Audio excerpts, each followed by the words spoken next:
सासाराम में लोग मारे जा रहे हैं, गोलियां चल रही है, टीयर गैस छूट रहे हैं।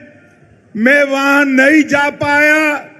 मैं सासाराम की जनता का यहीं से क्षमा मांगना चाहता हूं और मैं कहना चाहता हूं, मैं सासाराम जरूर आऊंगा। मेरे अगले दौरे में सासाराम में ही महान सम्राट अशोक की स्मृति में एक सम्मेलन करने का काम हम करेंगे। भाई और बहनों, बिहार में मैं ईश्वर से कामना करता हूं कि बिहार में जल्दी से शांति की स्थापना हो। सरकार को कहने का कोई मतलब नहीं है।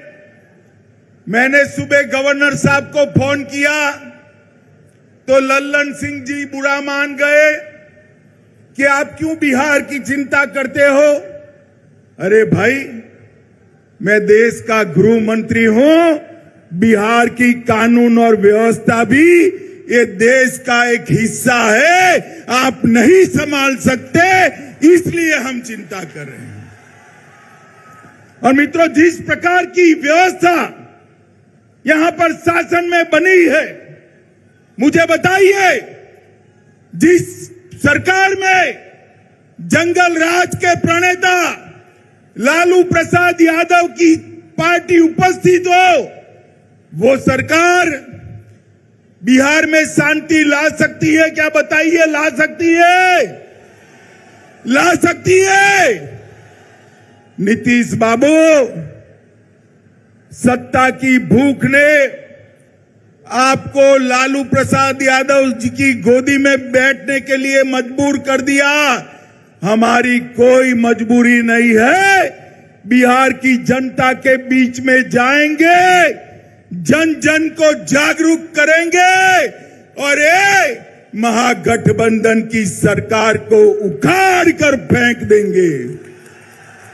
मित्रों, मैंने ऐसी स्वार्थी सरकार नहीं जब देखी है।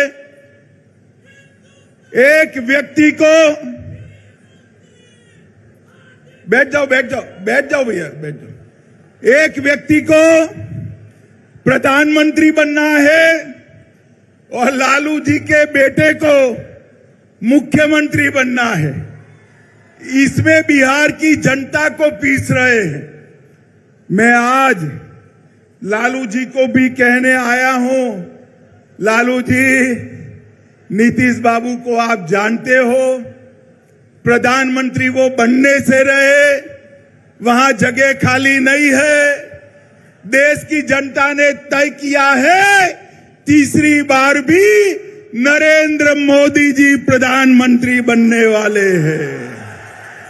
और अगर मोदी जी प्रधानमंत्री बने तो नीतीश बाबू कभी आपके बेटे को मुख्यमंत्री नहीं बनाएंगे। आप भी गलतफहमी में हो, नीतीश जी भी गलतफहमी में है, मगर बिहार की जनता गलतफहमी में नहीं है। बिहार की जनता स्पष्ट रूप से निर्णय कर बैठी है कि बिहार की 40 सीटों पर नरेंद्र मोदी जी का कमल खिलने वाला है और नवादा में भी नवल कमल खिलने वाला है। भाइयों बहनों, ये सरकार है बुरी नीयत की, बुरी नीति की सरकार है, बेड सरकार है। भ्रष्टाचार का बी, अराजकता का ए और दमन का डी, तीन मिलकर ये बेड सरकार बनी है।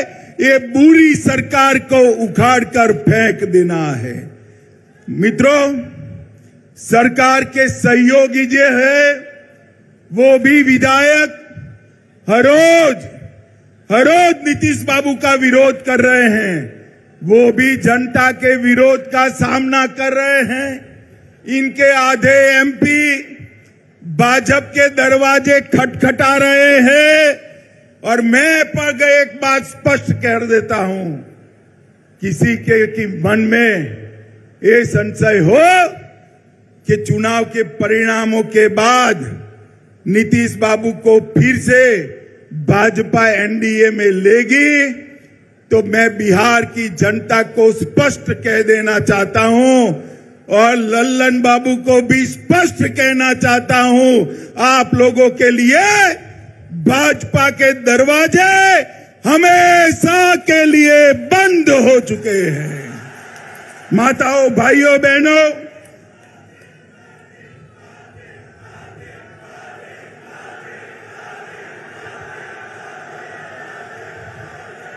माताओं, भाइयों, बहनों, आपके नारे बता रहे हैं, जनता भी चाहती है कि अब नीतीश बाबू को वापिस न लिया जाए। यही चाहते हैं ना आप?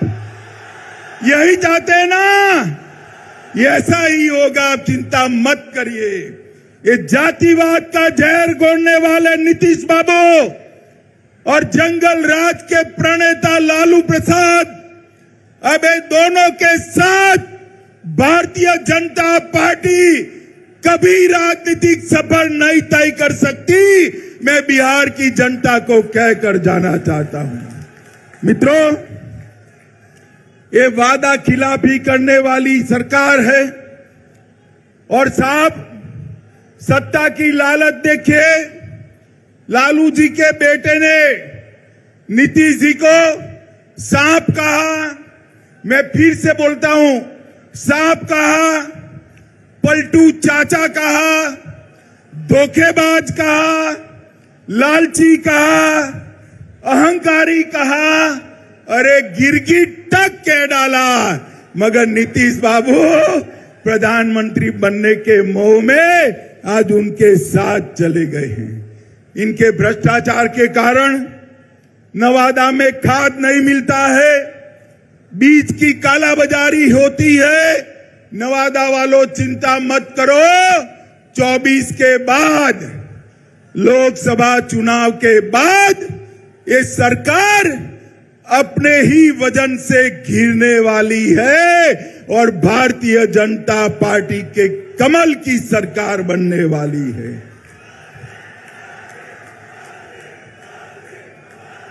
आप जो मोदी मोदी के नारे लगा रहे हो ना, वो मोदी जी ही कालाबाजारी और भ्रष्टाचार से आपको मुक्ति दिलाएंगे। मोदी जी ही बिहार में कानून और व्यवस्था ठीक करेंगे। मित्रों, बिहार के अंदर डेयरी की भी अनेक संभावनाएं पड़ी है। मोदी जी सहकारिता क्षेत्र में 2 लाख ग्रामीण डेयरिया बनाना चाहते हैं। भाजपा की सरकार बनने के बाद बिहार की हर पंचायत में कोऑपरेटिव डेयरी बनाने का काम भारतीय जनता पार्टी की सरकार करेगी। मित्रों, मोदी जी ने ये नवादा के विकास के लिए ढेर सारे काम करे हैं। किऊल नवादा गया रेल लाइन 1292 करोड़ में इसका दोहरीकरण और इलेक्ट्रिफिकेशन किया। वारिसलिंगगंज विधानसभा में नया रेलवे ओवरब्रिज बनाया। बख्तियारपुर से रजौली 4 लेन रोड निर्माण कार्य चल रहा है। नवादा से दिल्ली, लो मैं अभी बात कर रहा हूं और आवाज आ गई, नवादा से दिल्ली ट्रेन भी चालू कर दी गई है। नवादा से पावापुरी रेलवे लाइन का सर्वे का काम चालू हो गया है। पावापुरी से नवादा 33 किलोमीटर लंबा रेल खंड बनाने का काम भी इस सर्वे के बाद चालू होगा। इस्लामपुर नटेसर रेलखंड का काम पूरा कर दिया गया है। नवादा के रजौली में बर्रा गांव में सैकड़ों एकड़ बंजर जमीन में प्रधानमंत्री माइक्रो इरिगेशन योजना के तहत 1 ड्रॉप मोर क्रॉप के तहत खेती चालू हुई है। बिहार शरीफ से नवादा के लिए 4 लेन रोड बन चुका है। नवादा के वारसलीगंज में 132/33 किलोवाट का नया विद्युत सबस्टेशन और ट्रांसमिशन लाइन डाल दिया गया है। नवादा घाट से गमरा तक सड़क निर्माण का काम चालू हो गया है। नवादा के रजौली में 2000 मेगावाट परमाणु क्षमता विद्युत उत्पादन की योजना बन चुकी है। और इसके साथ मैं आज नीतीश बाबू को पूछना चाहता हूं, नीतीश बाबू, आपके जीवन में आपने कई पार्टियां बदली हैं, कई लोगों को धोखा दिया है, मगर एक बार जिस यूपीए में आप गए हो, लालू प्रसाद जी के साथ गए हो, इसने बिहार को क्या दिया बताइए। 2009 से 14 में बिहार को सिर्फ 50,000 करोड़ रुपया केंद्र ने दिया था। कितना दिया था मित्रों? 50,000 करोड़।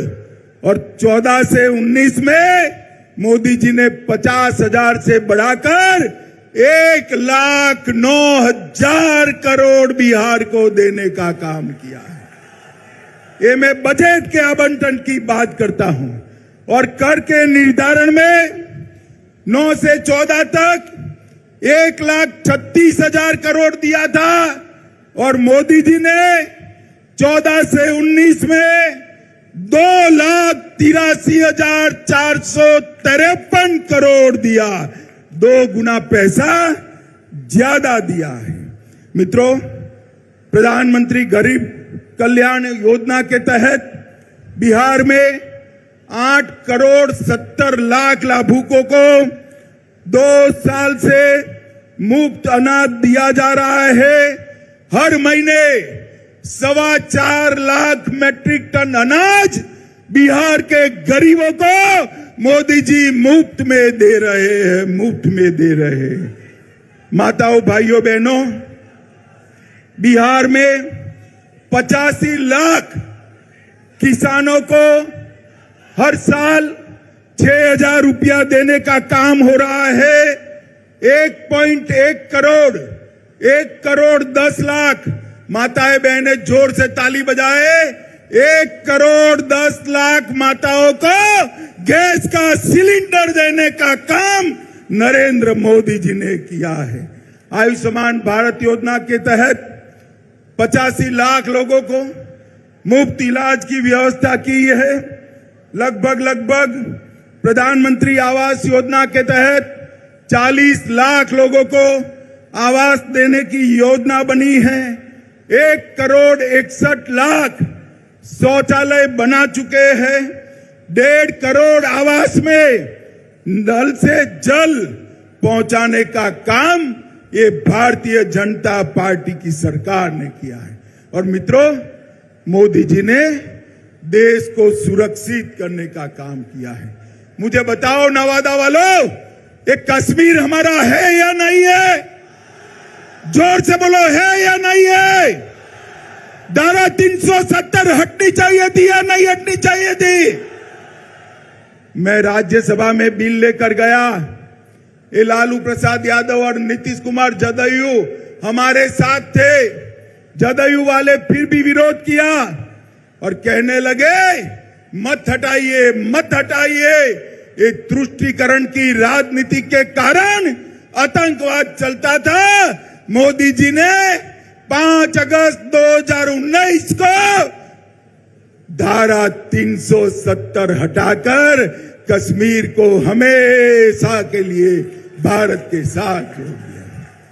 माताओं, भाइयों, बहनों, मुझे बताओ, अयोध्या में श्री राम का मंदिर बनना चाहिए या नहीं बनना चाहिए? अरे अंत तक बोलिए, बनना चाहिए या नहीं बनना चाहिए? ये कांग्रेस, जदयू, आरजेडी, ममता, डीएमके सब इसका विरोध करते थे। मोदी जी ने एक दिन सुबह राम मंदिर का शिलान्यास कर दिया और आसमान से भी ऊंचा राम मंदिर बनने की शुरुआत हो गई है मित्रों, शुरुआत हो गई। मोदी जी ने हमारी सांस्कृतिक धरोहर का ही पुनः निर्माण का काम किया है और आज